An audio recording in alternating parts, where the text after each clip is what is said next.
আসসালামু আলাইকুম। সফটওয়্যারের নতুন আরেকটি ক্লাসে আপনাদেরকে স্বাগতম।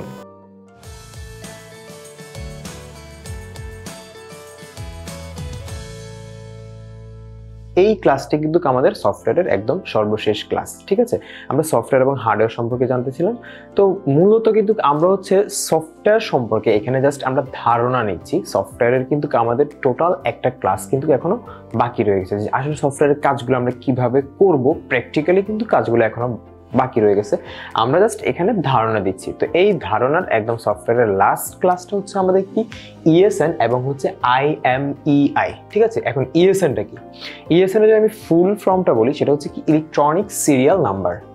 ইলেকট্রনিক সিরিয়াল নাম্বার যেটা হচ্ছে ম্যানুফ্যাকচারিং হিডেন নাম্বার। মানে আপনি লেখাটা যদি আমি যেটা লেখা আছে, প্রত্যেকটা ইলেকট্রনিক ডিভাইস বা কম্পোনেন্টের একটি নির্দিষ্ট সিরিয়াল নাম্বার থাকে, যেটাকে আমরা হিডেন নাম্বার বলি। যেমন আপনি যদি একদম নর্মালি চিন্তা করেন, আপনি যদি বাইরে থেকে যদি একটা কি লাইট কিনেন, হ্যাঁ লাইট কিনেন, আপনি একটা ফিলিপসের একটা লাইট কিনছেন, বাল্ব যেটার ওয়ারেন্টি হচ্ছে কি গ্যারান্টি হচ্ছে 1 বছর। এখন আপনি যখন গ্যারান্টির জন্য লাইটটা নিয়ে যাবেন, তখন কিন্তু তারা বলে যে আপনার কি লাগবে, সাথে যে প্যাকেটটা আছে প্যাকেটটা লাগবে। কেন?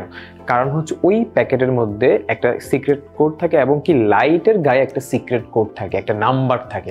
দুইটা নাম্বার যখন ক্রস ম্যাচ করে, তখন হচ্ছে কি আপনাকে লাইটটাকে আপনাকে ওয়ারেন্টি দিয়ে দিবে।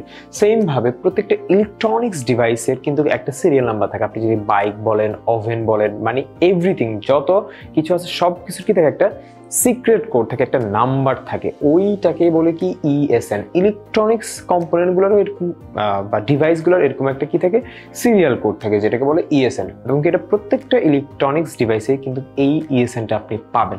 সেম ভাবে সেল ফোনেরও কি আছে একটা ইএসএন নাম্বার থাকে। এইখানে ওই ইএসএনটাকেই বোঝানো হয়েছে।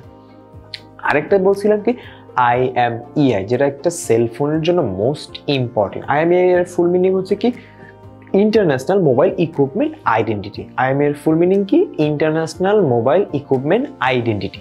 আচ্ছা, এটার কাজটা কি? মোবাইলের নিজস্ব পরিচয়পত্র থাকে, আর সেটি হলো IMEI।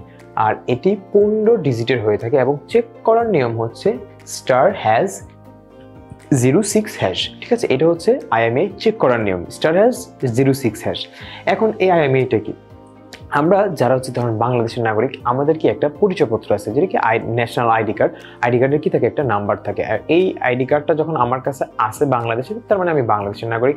আমার কাছে যদি ইউরোপের কোনো দেশে থাকে, তাহলে আমি ওই দেশের নাগরিক। মানে প্রত্যেকটা নাগরিকত্বের জন্য কি থাকে আমার একটা নিজস্ব আইডেন্টিটি কার্ড থাকে। সেম ভাবে প্রত্যেকটা ফোনের এরকম একটা নিজস্ব আইডেন্টিটি কার্ড থাকে বা আইডেন্টিটি কোড থাকে, যেটাকে বলে কি IMEI, international mobile equipment identity. ওই জিনিসটাকে বলে কি IMEI।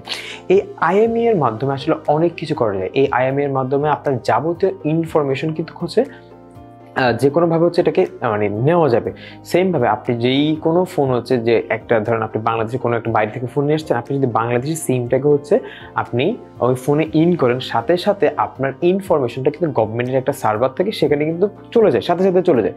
সেম ভাবে অন্য দেশের কোনো একটা যদি ওই দেশে গিয়ে ওই দেশের সিমটাকে আপনি ইন করেন, সাথে সাথে ওই দেশের একটা গভর্নমেন্টের সার্ভার থাকে, যেখানে আপনার এই ফোনের যাবতীয় ইনফরমেশন কিন্তু ওই ফোনে কিন্তু সাথে সাথে ডাটাটা এন্ট্রি হয়ে যাবে।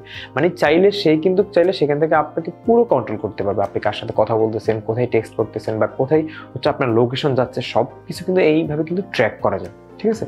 তো এই ছিল ইএসএন এবং IMEI। আশা করি ক্লাসটা আপনি বুঝতে পেরেছেন, বা এই IMEI এবং IMEI এবং ইএসএন এর কাজটা কি এই সম্পর্কে আপনি বুঝতে পেরেছেন। তো ইনশাল্লাহ এইটা দিয়ে আমাদের সফটওয়্যার ক্লাস শেষ। সামনের দিকে নেক্সট ক্লাসে আমরা জানবো আমাদের এই কাজ করার জন্য আমাদের যে পার্সোনাল প্রোটেক্টিভ ইকুইপমেন্ট বা PPI কি কি আসলে লাগবে, টুলস ইকুইপমেন্টস, এই সম্পর্কে জানবো। সে পর্যন্ত সব ভালো থাকুন, সুস্থ থাকুন। আল্লাহ হাফেজ।